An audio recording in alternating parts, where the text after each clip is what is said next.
We're here today to address the toxic atmosphere that is escalating between the city of Jackson and the state of Mississippi, in particular the Mississippi legislature.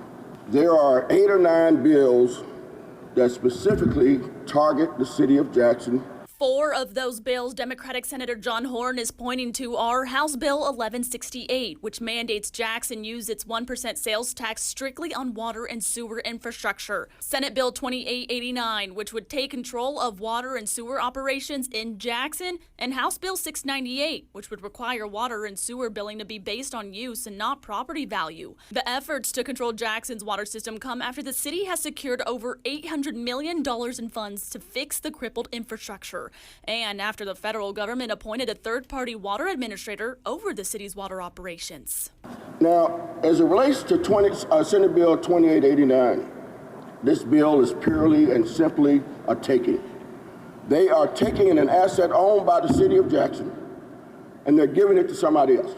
If this was about care and concern, they would have supplied us with the funds that we asked for years and years ago for our water system. Plus, one of the most controversial pieces of legislation, including House Bill 1020. The piece of legislation would expand the Capitol Complex Improvement District and allow the state to implement their own special judges and prosecutors. That is, as Representative Blackman said on yesterday, an effort to land grab, and it is veiled in racism. The man behind the bill, District 8 Representative Trey Lamar. Lamar has faced criticism from the Hinds County delegation. Nobody came to talk to us. The chairman of the committee handling the bill, or the chairman who was handling the bill, said, oh, well, everybody knew I was doing this. Why didn't you just come and talk to me? Well, I didn't know. Lamar disputes the claims that he didn't talk to members of the Hinds County delegation, but says he's in fact did not speak to the mayor before the bill was introduced and still hasn't.